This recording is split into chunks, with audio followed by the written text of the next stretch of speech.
Hello and welcome. I'm Bob Proctor, and I'm here today with Blaine Bartlett. Blaine is he's a very knowledgeable guy when it comes to why do you do what you do and why don't you do the things you want to do.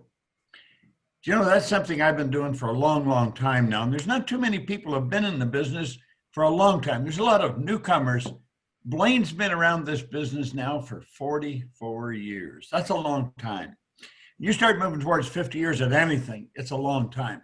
He has been doing this for a long time. He's worked all over the world with it. And he's into it, I think, from my perspective, from a point of truth. This isn't some flashy line that he's got. It's not some quick exercise that you go through. This is deep religious study of why do we do what we do and why don't we do many of the things we want to do. It's a known fact that 90% of the population are not living the way they really want to live. Blaine has been involved for, like I say, well over 40 years, teaching people how to sit down, take a pen in their hand and say, this is how I want to live, and then begin doing it. It apparently is much more difficult than it sounds, or it sounds much more difficult than it is. I think that's what we're going to find out. So Blaine, I want to welcome you, and I want to talk today about your new book, The Leadership Mindset Weekly. And that's an interesting title for a book. Tell me why it's Mindset Weekly, Leadership Mindset Weekly. Well, leadership work, what's the Mindset Weekly talk about? Great question. And the title actually informs a lot about, obviously, what the book is set up to accomplish. It's not a book about leadership per se. It's really a book that is intended to shift the mindset that people hold about what their life could be. And life is a consequence of how I lead myself first, and then how I lead the people that I'm interacting with. And I've got a very specific definition of leadership that I work with, and it's part of what this book's about. Leadership's the activity of co-creating coordinated movement. And if I'm co-creating coordinated movement, I've got a fairly good shot at having the kind of life that I want to have. I'm not going to do it by myself, so co-creation becomes really important. The coordinated movement piece, are we on the same page? Are we dancing to the same music? And how do I accomplish that? I can get anybody to do something short term if I've got a big enough stick or a big enough pot of money, but it can cause a lot of havoc. And a lot of people find that a lot of their life is messy because it's not particularly coordinated well. So the idea with the book is, what are the elements of both co-creation, but also coordinated movement? And it's all targeted at the mindset. And in your specific language, it's around paradigm structures. Mindset and paradigm are equivalent in the way that I'm working with it. So how do you shift a mindset? Well, you shift a mindset the same way that it was developed originally, through repetition. And repetition isn't one and done. Repetition takes time. So the idea with the book is to provide a template, a roadmap, for people to actually engage in a repetitive process to shift their mindset, specifically as it focuses on how they lead, not only themselves, but also their people. And it's intended to provide 52 weeks of practice. And each practice is a little bit different, and each week is focused on a very specific area of this whole notion of co-creating coordinated movement. What is the weekly part of it, Blaine?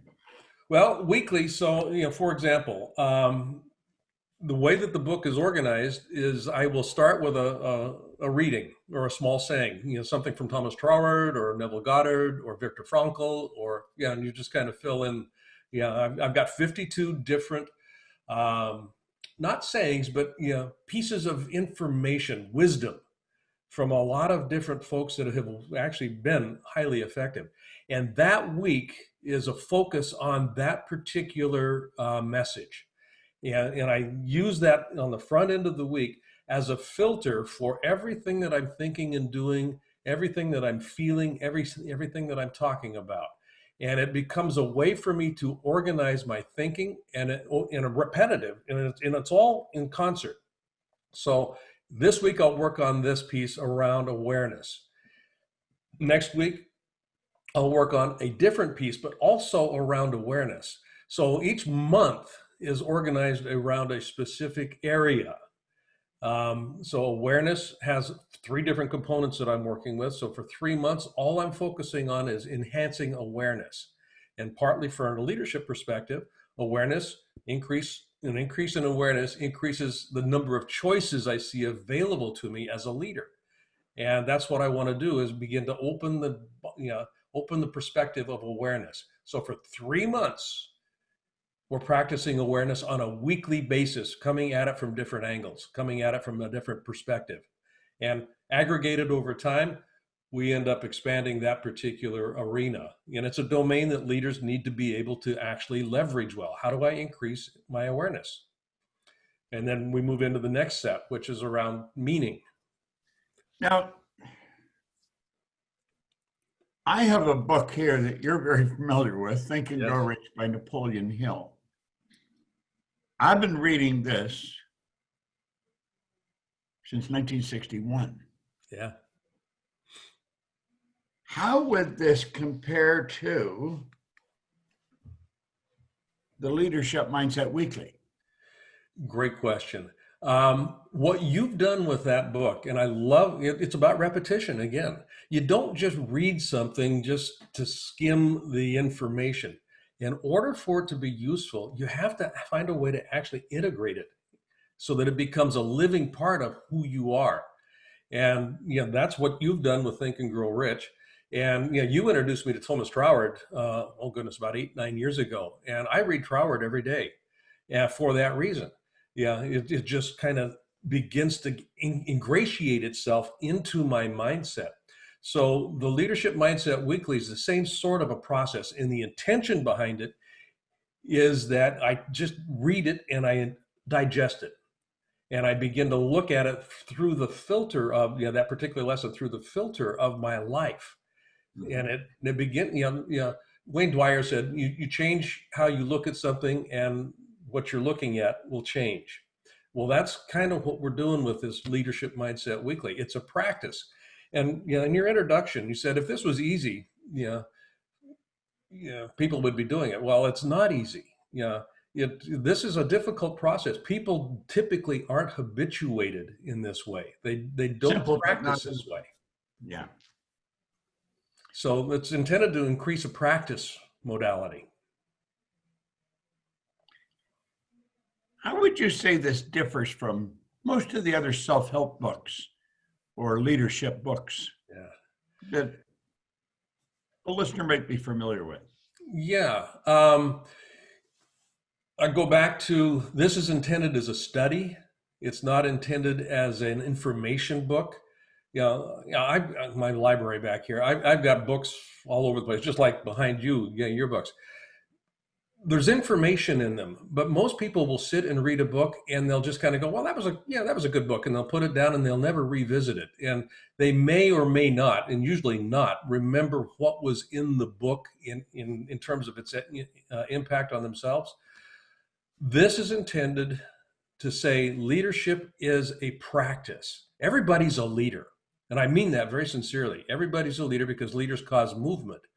But not everybody's effective at being a leader because most people aren't getting the kind of movement they need to get the results that they want.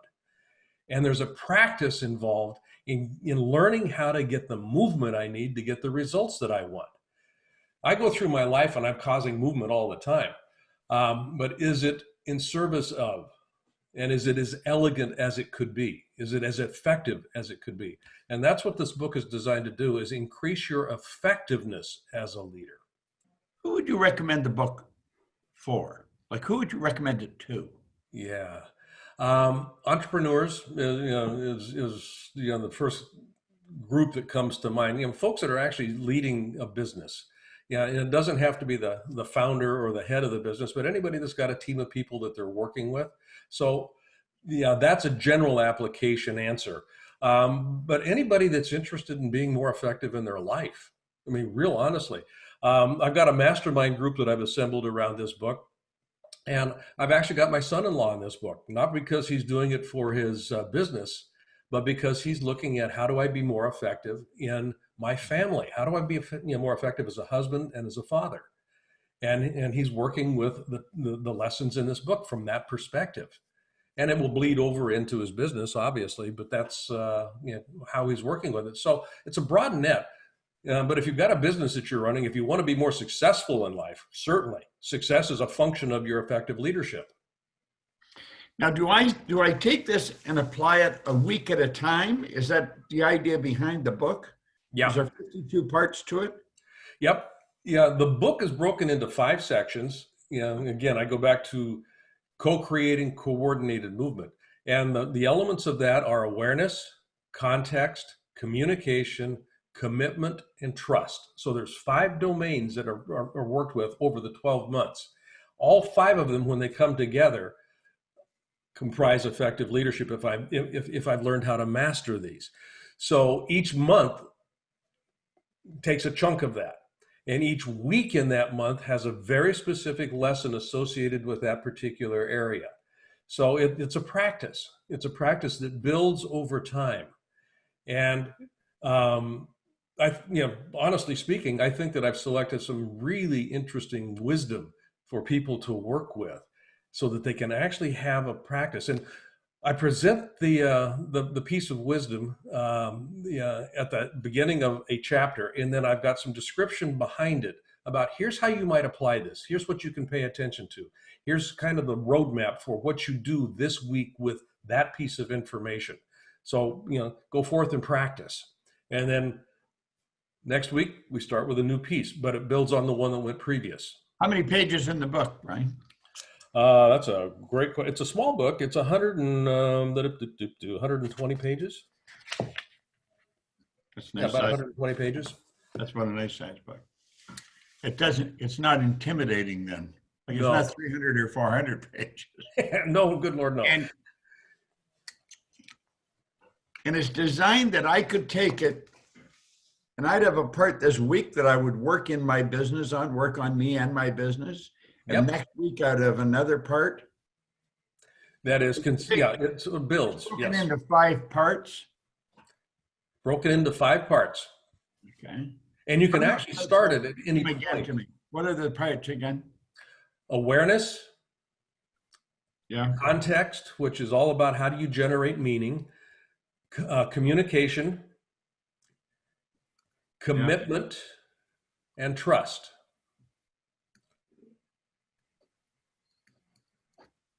So that's the essence of the book then, is it? It is. Yeah. And if you land on those 5 pieces and actually develop expertise or mastery in each of those 5 domains, you're going to be really effective at leading not only yourself, but the people that you're interacting with. And that's 44 years of experience speaking. When I've worked with leaders, and this is what I've broken this down, how I've broken this down, I said, what made them so good? What made them really, really stand out? And it had to do with their mastery of those 5 different domains. The mastermind group that you mentioned, now, did you say you've built a mastermind around this? Yes. Yeah, the way that the group is put together, and we've just launched the pilot on it. The full program is going out the 1st of June. But we start with a meeting, just a group meeting and it's an online mastermind. Meeting on Monday for the whole group, and there's a lesson involved. I teach about, that particular week's lesson. And so it's a more in-depth dive than just what appears in the book. And then people are put into mastermind groups, and that becomes their mastermind cohort for that week. So they've got ways to bounce off of each other, to check in with each other, to ask questions, and it actually fuels itself. It's a self-facilitated process that week. We come back together the following Monday, and this will take place for 52 weeks. Every Monday we'll meet, have a deep dive into the lesson, set people into their mastermind groups, and they'll run for a week, come back together, and we're changing up the cohorts, the mastermind mixes.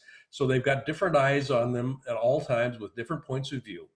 And, like I said, we've been piloting this for a month now, and extraordinary feedback coming back on it. It's just been extraordinary.